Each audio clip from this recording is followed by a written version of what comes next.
Hello ladies and gentlemen, welcome back to C.A.R. Entertainment. I'm your host Dylan Hamilton, guys, and welcome to the last AS1 Business Studies Revision video, guys. We are finished with markets and goods here. We are going to be talking about niche markets, mass markets, and different types of goods like commodities, etc.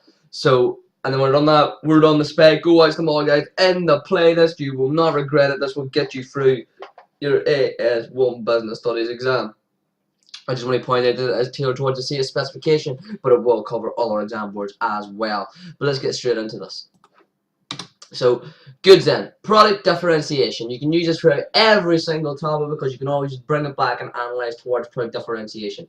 Product differentiation is the product of distinguishing a product or service from others to make it more attractive to a particular market. Consumer goods are products that are purchased for consumption by the average consumer, and there are three different types: durable, non-durable, and services. Capital goods are tangible assets such as buildings that an organization will use to produce a product such as a factory, and the labour market is the supply and demand for labour in which the employees are the supply and the employers are the demand. Go watch our supply and demand video for more information on what supply and demand actually mean. So, what is a mass market then? A mass market is a market for goods that are purchased in large quantities and are offered to consumers through mass retailers.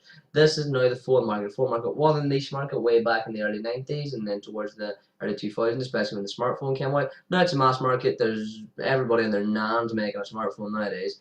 And then you have to have market intelligence for these mass market, as this is useful information about consumers, distributors, or competitors. You know this because in a mass market, you're going to have a lot of market share being distributed out, so you're going to be a lot of competitors, and you know what everyone's doing, so you can make the best business decision.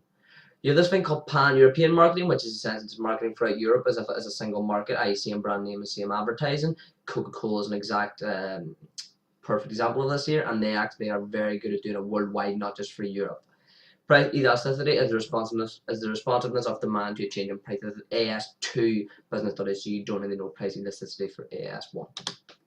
Global marketing then is marketing throughout the world as for instance using the same brand name and brand advertising. Like we said, Coca-Cola do this very well. Apple also. The benefits of global marketing is an increased potential size of target audience, and the rewards are massive in terms of profits because you're going to get such a much larger influx of consumers and sales. We'll have low product differentiation because survival against the competition will require cost-reducing economies of scale. So therefore, to be able to get this, you'll have to have not a lot of products, and you're just going to have to sort of bang it out. And then once you get to the stage of set your experience in the global market, then you can start introducing more and more and more. You think of Apple, for example, they have the iPhone, the iPad, and the iMac and the MacBook. They have 4 products. That's not large differentiation, but they are starting to bring out more. I'm using Apple as an example just because of one of the best companies in the world. I'll use Microsoft because they're now overtaking them. Microsoft give you the Xbox, and then they give you email, and then they give you other the applications like Word, and also they give you utility packages. We'll move on to global competition gives you severe pricing pressures as you need to market your products in the largest possible stage and spread your costs, creating revenues. You have to sell your product in the same manner everywhere, so your costs are not duplicated and your cost savings are created using global marketing, giving yourself a competitive advantage. As technology advances, your product lifecycle in many markets will get shorter, and the extra sales will generate short payback times in new products. Now I'm talking about niche marketing. This is the harder one off the lot. So niche marketing is a subset of a market on which a specific product is focused. When adopting this strategy, firms must take products from a relatively small sales volume, presenting problems as overheads cannot be spread over a high output level. The benefit of this is that a niche market can act as a safe haven for small firms because they can survive as small firms operate in niches which are too small for large firms to be interested in.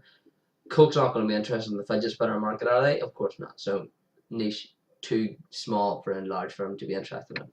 A large firm will switch to a niche though, however, whenever their market stops growing and they need to gain further sales to take market share. So they're taking market share from a different market, and therefore they're building overall corporation market share. So niche market products can be highly profitable because they are in such a low market where there's not a lot of competition. So the second part of niche marketing then. Small firms have an advantage over identifying a niche market because they are closer to the consumers. They can get direct customer feedback. The likes and dislikes are shown, which gives ideas for new niche products. This links back to the manager being more likely to hear ideas. And the customer complaints can spark ideas for a new product or service. Technology has affected niche marketing by allowing databases to be merged and cross-referenced. A firm will know the name and address of potential consumers, and they can be contacted using direct mail. And they can also target with precision, reducing these direct mail costs. And niche average prices are higher than mass average prices because products are invariably designed to meet the needs of the customers, and buyers are likely to be less price sensitive, linking back to price elasticity of demand, like what we're going to say here, as niche products are less price elastic, so higher prices can be charged. Thanks for watching that video. Thank you so much for watching our AS1 Business Studies Revision video, guys. I've been Dylan from C.A.R Entertainment, and I'll see you next time. Good luck with your exam.